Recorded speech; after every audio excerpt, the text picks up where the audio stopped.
Bonjour, nous sommes le 25 juillet, il est 14 heures. Je m'apprête à tourner votre capsule et j'ai décidé de faire ça à partir de ma maison pour que vous profitiez de la promenade avec Oxo. Mais Maître Oxo a décidé que, bon, tout compte fait, il était mieux dans son panier.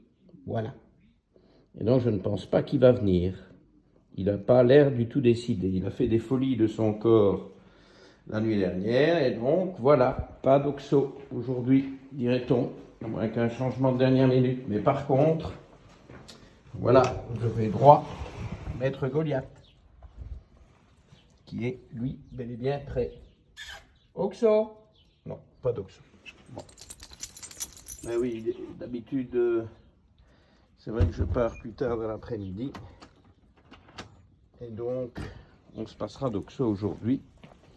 Alors, le temps est à la pluie, à l'orage, à l'inondation. Et donc, je peux vous dire qu'il y a beaucoup de champignons qui poussent dans les bois. Alors, faute d'Oxo, on va probablement... Oh. Quelque chose qui est apparu là. Oh. Attendez un peu. Oh, mais, dites donc, j'ai vu quelque chose.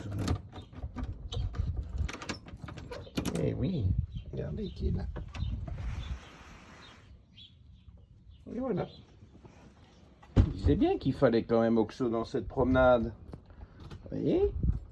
C'est un petit comique, hein. Et ça, c'est quand ils veulent, hein. Allez, Oxo, viens. Viens vite. Oh, et Goliath qui attend, le pauvre. Bon, alors, le sujet du jour, parce que c'est pas tous les deux bestioles, les deux quadrupèdes, il faut quand même le sujet du jour. Alors, vous savez ce que je vais faire si j'ai en plus Oxo? Ça va être ingérable. Oxo ne peut pas aller près de la grande route. Et Goliath est déjà en train de prendre la direction de la grande route. Goliath ici. Vous voyez, ça tourne un peu au folklore, cette vidéo. Bon, ben écoutez, ne vous désespérez pas. Allez, Goliath, viens. On y va. Ici. Parce qu'il y a Oxo qui ne va pas sur la grande route. Allez, non, pas par là. Non, pas par là. Pas par là. Allez. Non, pas par là, j'ai dit. Allez, vite.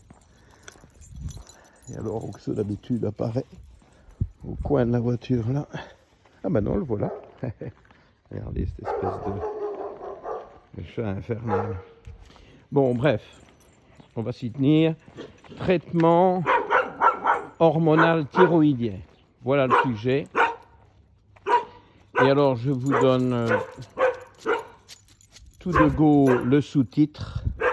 Le sous-titre qui est un peu provoquant, mais bon, voilà, il faut un petit peu... parfois un peu provoqué pour attirer l'attention, non? Puis de toute façon, c'est une réalité absolument indéniable. Le sous-titre, c'est la pétaudière de la T3. La pétaudière de la T3. Alors, le sujet, donc, ça va être inspiré, comme de juste, comme d'habitude, par des cas cliniques récents, notamment par un cas de pas plus tard qu'avant-hier. Ça va être justement des choix de T4 et ou T3. Bon, il y a beaucoup à dire et figurez-vous que je me trouve confronté entre deux grandes tendances totalement opposées, totalement extrêmes, qui sont d'une part la Belgique, où je vois que énormément de médecins, peut-être pas tant les endocrinologues, mais beaucoup de médecins généralistes, portés par une vague qui donne une bonne réputation, qui n'est pas usurpée, mais je ne sais pas, en toute chose, il faut quand même un peu de modération. Une vague qui donne bonne réputation à la T3. Donc la T3 est l'hormone thyroïdienne active, l'iothyronine. Et donc beaucoup de médecins en Belgique surtout des non-endocrinologues, mais ça ne veut pas dire que les endocrinologues ne le font pas non plus, font des traitements T4 et T3. Alors qu'au Royaume-Uni, la T3 est totalement vilipendée, mais d'une manière incroyable. On dirait qu'au Royaume-Uni, ils ont inventé une nouvelle physiologie thyroïdienne où les récepteurs sont à la T4. Or, bref rappel, mais la plupart d'entre vous connaissent ça, les hormones thyroïdiennes, donc T4 et T3, sont en fait une pro-hormone,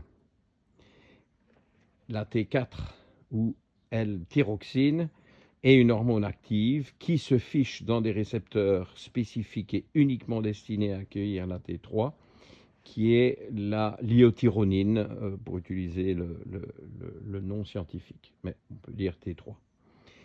Et alors en Angleterre, la T3, c'est niette. Alors pourquoi, comment? Incompréhensible. Ça me dépasse, je crois que ça dépasse beaucoup de gens. Le fait est que en Angleterre, malheureusement, cette T3... Goliath, viens. Goliath ne veut pas aller par là. Hein. Allez, viens un peu ici. Allez, vite. Non, on ne va pas vers le haut parce que là, c'est la grande route. Pas bon pour Oxo. Allez, viens vite. Allez, on y va. Et Oxo va suivre. Il est là caché. Et donc, oula. Oui, ça c'est de l'Oxo, hein. Et donc, cette T3 en Angleterre est très très chère. Alors bon, je crois que ça explique quand même en partie le problème, mais ça c'est pas de la science, c'est de l'économie. Alors, est-ce qu'on fait passer la santé des patients d'abord ou le budget, les budgets, l'économie, est-ce une bonne économie? Parce que si des gens ont besoin de T3 et qu'ils n'en reçoivent pas, je peux vous dire qu'ils vont coûter cher à l'État, ils vont avoir 1 milliard de problèmes divers, ils vont être vus par tous les spécialistes possibles imaginables, et il n'y a pas grand-chose qui va les aider, à part corriger la T3, si c'est ça l'origine de leur plainte, mais ça peut l'être, et ça l'est souvent quand ce sont des patients qui manquent de T3.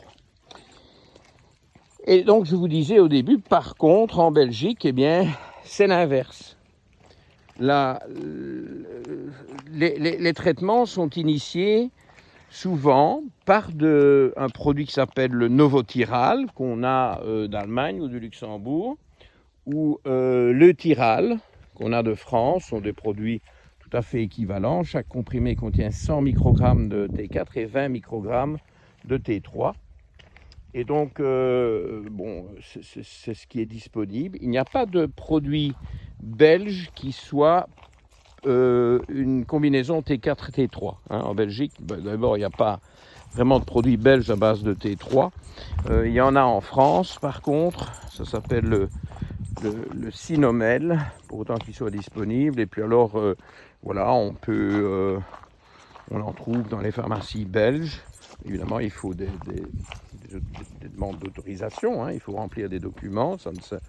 On n'importe pas un médicament qu'on prescrit à un patient sans une certaine administration qui correspond aussi à une prise de responsabilité. Mais il y a de la T3 de graisse en comprimé de 20 microgrammes. Il y a donc ce Sinomel français en 25 microgrammes. On peut aussi trouver, notamment aux États-Unis, du Citomel à 5 microgrammes. Donc on fait un peu ce qu'on veut. En Angleterre, c'est aussi du 20 microgrammes et qui coûte une fortune. Qui coûte 20 fois plus. Je crois qu'il fut un temps où c'était 50 fois plus cher que l'équivalent français. Enfin bon, je ne sais pas. Il y en a qui se font des en or, hein, pour rester poli. Oh, regardez ce que j'ai pour vous là.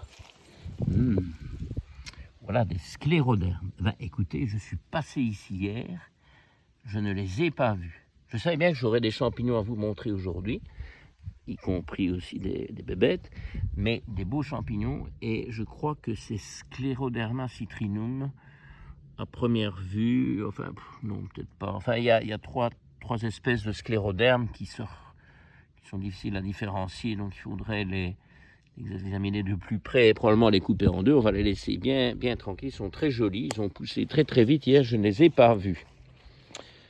Par contre, ce que j'ai vu hier, c'est un chat.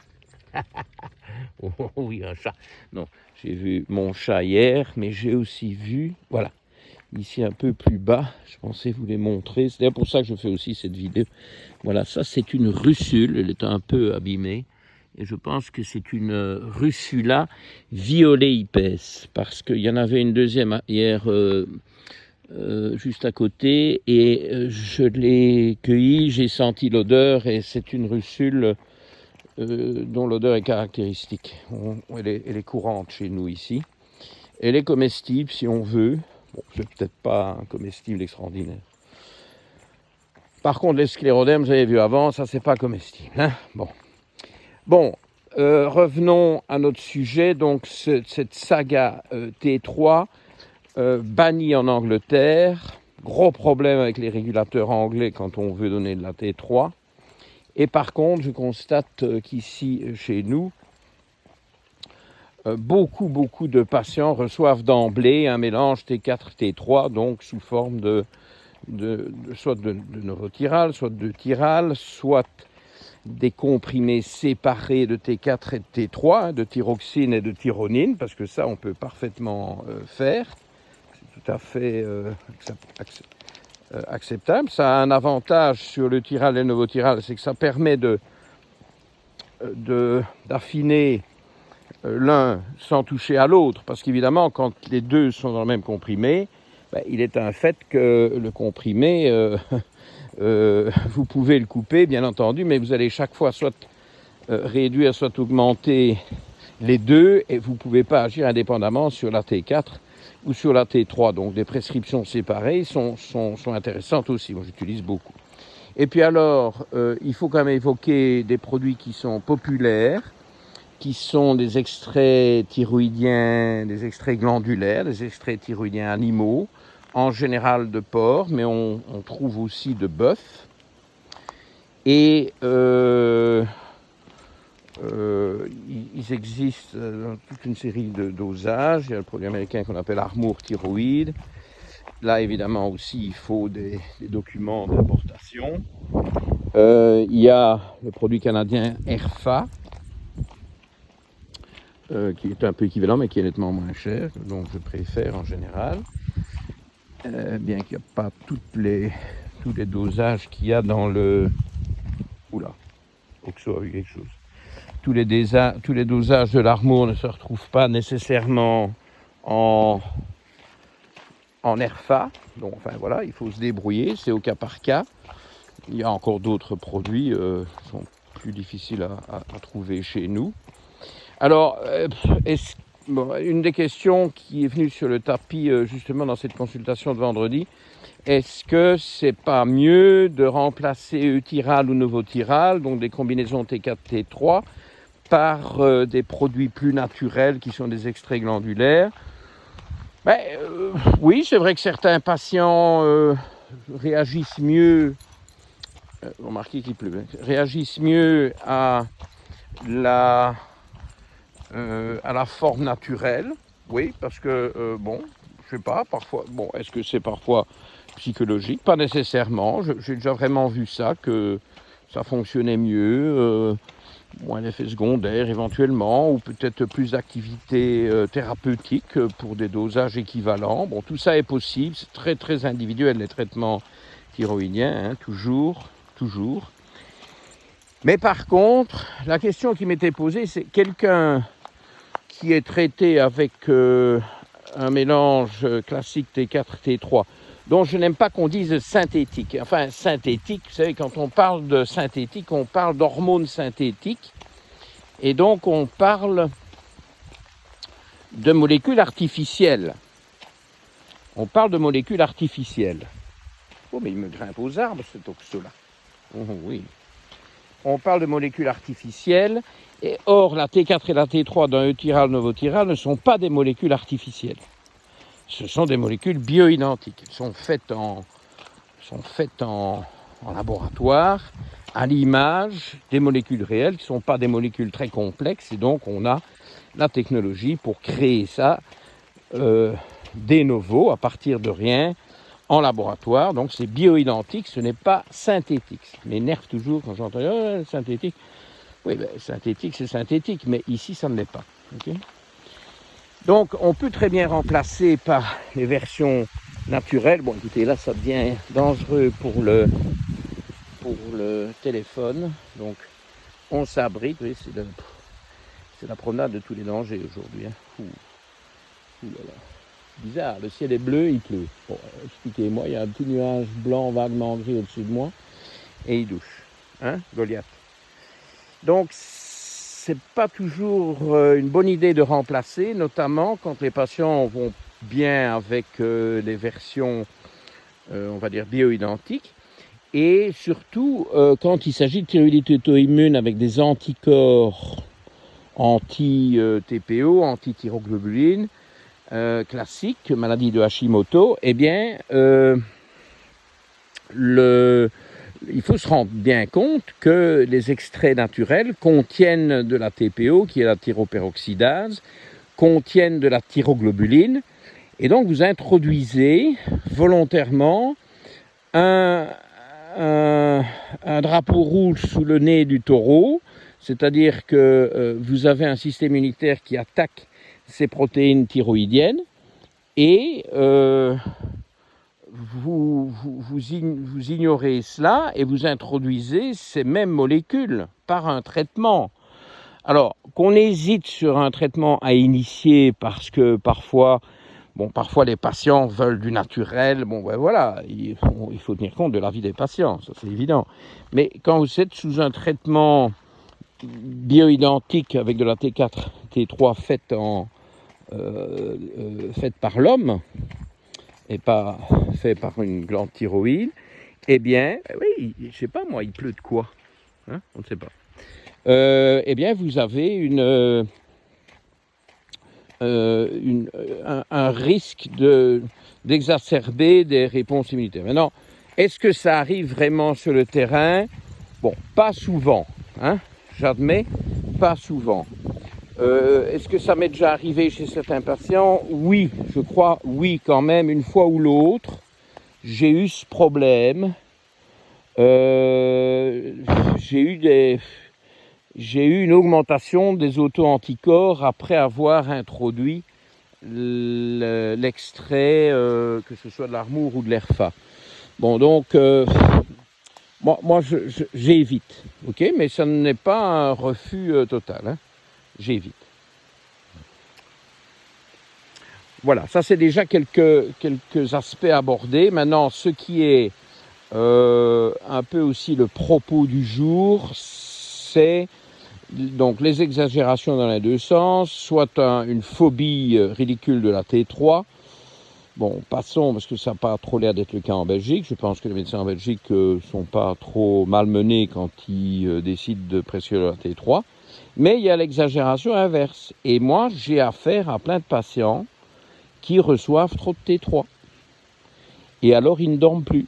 Et alors, ils sont crevés. Parce qu'ils n'ont pas bien dormi. Sommeil léger, insomnie, nuit non récupératrice. Alors, comme ils sont fatigués, qu'est-ce que ça peut être le patient, ça peut être le médecin qui ne peut pas toujours refaire nécessairement des tests à chaque fois, ou qui fait des tests et qui n'en tient pas trop compte.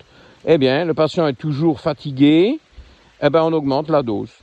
On augmente le traitement thyroïdien. Alors que c'est ça le problème des mauvaises nuits et quelque part de la fatigue.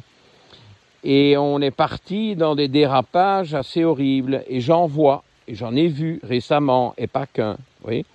Bon, donc là, il faut un peu se calmer. La T3, c'est très puissant, c'est pas la première chose à donner. Il faut essayer quand même d'équilibrer les patients avec de la T4. La T4 est une pro-hormone que le corps va convertir. Bon, vous voyez, en plus, il y a du soleil. Donc, il y a du soleil, il pleut.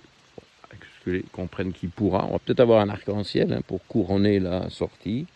Où est-ce qu'il est passé, mon Oxo? Oh, il est là. Oui, mais l'Oxo, lui, il est plus malin, évidemment, que tout le monde. Hein. Ben oui.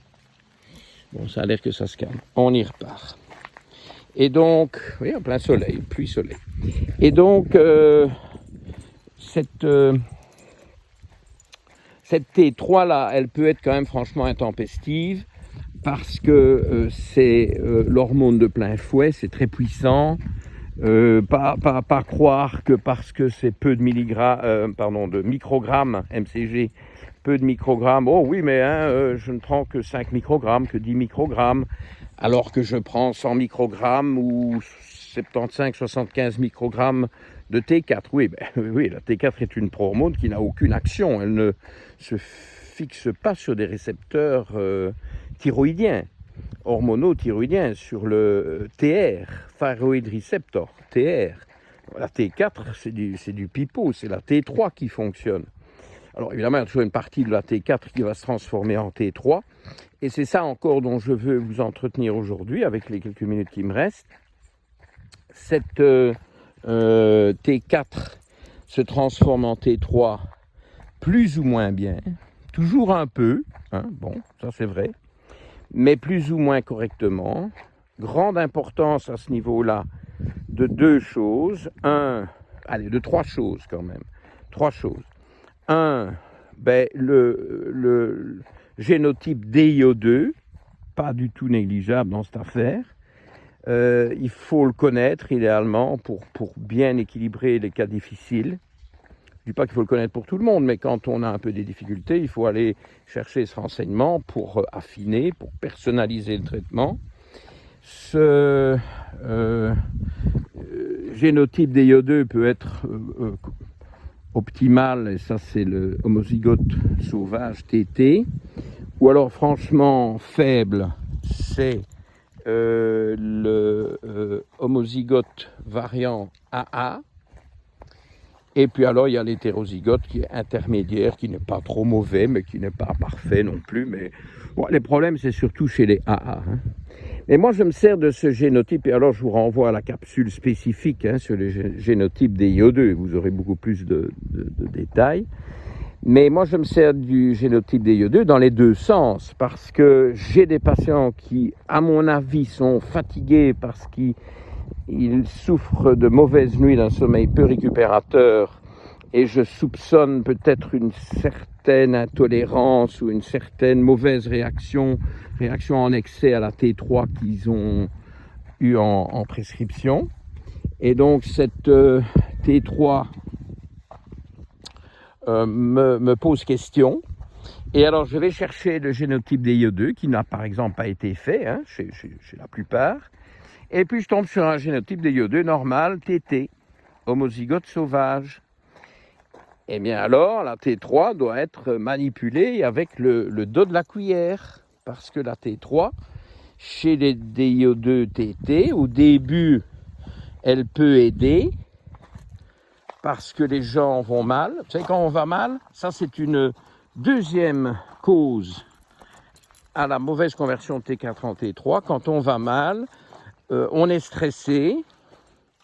Le fait d'aller mal est stressant. Bon, ça peut aussi évidemment être du stress purement et simplement qui n'a rien à voir avec le traitement thyroïdien, que ce soit un cas ou l'autre.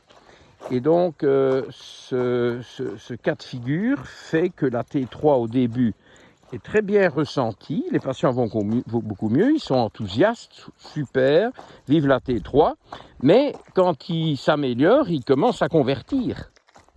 Comprenez, c'est ça le problème. C'est ça cette dynamique là, dont peu de médecins et peu de patients tiennent compte. Ce qui marche au début d'un traitement avec de la T3 peut très bien ne plus fonctionner après, parce que les gens soulagés, aidés par cet apport de T3 dont il manquait, commencent à mieux convertir. Donc si ce sont des DIO2 optimaux homozygote sauvage, eh bien, vous vous retrouvez après quelques semaines, quelques mois, ça dépend, le timing est très individuel, il n'y a pas de règle. Vous vous retrouvez avec un excès de T3. Et alors, on ne dort plus bien, puis on se dit, je suis de nouveau fatigué. Ah ben mince, on va un peu en prendre plus. Ben, évidemment, là, on est mal parti. On est dans une direction totalement fausse, et il faut se garder de raisonnement aussi simpliste. Donc à un moment donné, il faut des des tests, hein, ou des essais cliniques prudents. Parce que moi, ce qui m'arrive parfois, c'est de... Si on n'a pas, les gens vont vraiment mal, on n'a pas l'occasion de faire des tests immédiatement, et il faut quand même essayer de les aider, eh bien, on suspend la T3. On se débrouille, on ne garde que la T4. Et alors, subitement, ils dorment mieux, ils vont mieux, ils sont moins fatigués. Voilà, nous voilà remis sur les rails. Bon, alors, après ça, quelle quantité de T3 est-ce qu'on maintient? Est-ce qu'on l'arrête complètement? Est-ce qu'on... Ça, c'est du cas par cas, ça dépend du génotype. Et surtout, troisième cause, je vais parler de 2 causes de mauvaise conversion. Le génotype, le stress, le mal-être, hein, stress, mal-être qui peut être d'origine thyroïdienne. Vous voyez à quel point ça peut être vicieux, ça c'est le cercle vicieux parfait. Mais alors, troisième cause, c'est les manques de cofacteurs. Hein. Bon, je vois tellement de patients, ils n'ont pas de zinc, ils n'ont pas de sélénium. Comment voulez-vous qu'ils convertissent? Ils n'ont pas d'iode. Comment voulez-vous qu'ils fassent des hormones thyroïdiennes? Vous voyez, c'est tout ça qui joue. Et il faut aller doser ces cofacteurs, les donner s'il manque, etc. Pas trop exagérer avec du sélénium sans dosage. Hein. Moi, je ne donne pas du sélénium sans dosage. Puis en plus, on ne sait pas combien donner si on n'a pas de dosage. Est-ce qu'on en donne un peu, beaucoup, énormément? Bon, jamais énormément pour longtemps. L'iode, encore plus délicat, parce que dans les thyroïdites auto-immunes, l'iode, c'est une arme à double tranchant. Hein, très délicat d'en prescrire en supplément. Peut-être mieux de le donner par voie alimentaire. Hein. Il y a les tartares d'algues, il y a les algues, il y a les sardines, le sel marin iodé, il y a sel de Guérande, etc. Il y a tout ça. Goliath me fait faire des petits tours sur moi-même. Donc, n'oubliez pas les cofacteurs. Alors, je dois ramener le téléphone dans l'autre sens parce que voilà, nous sommes dans la dernière minute. Voilà, Oxo suit toujours, il va suivre toute la promenade. On en a pour 1 heure, 1 heure et demie. On va aller dans le petit bois qui est là, par en dessous, voir ce qu'on a comme champignons aujourd'hui, parce que vous avez vu, ça sort, hein, ça sort en rang serré avec ce temps très humide. Et voilà, j'espère que vous aurez appris des choses. Posez des questions, likez et partagez mes vidéos, ça m'aidera sur la chaîne YouTube. Vous savez que eux, c'est ça qu'ils veulent. Vous remarquez d'ailleurs que le chemin se retrouve maintenant au bas de la côte. Il y a tout le chemin qui a foutu le camp avec les pluies diluviennes, et là maintenant il y a un petit mur. Et Dieu sait encore ce qui va tomber comme douche et comme orage. Donc, rendez-vous tous les vendredis 19h30 pour les live chats. Et merci pour votre fidélité. Vous aurez bien vu mes 2 phénomènes. Hein, et je vous laisse sur cette dernière image du Seigneur Oxo, notre maître à tous. À bientôt. Au revoir.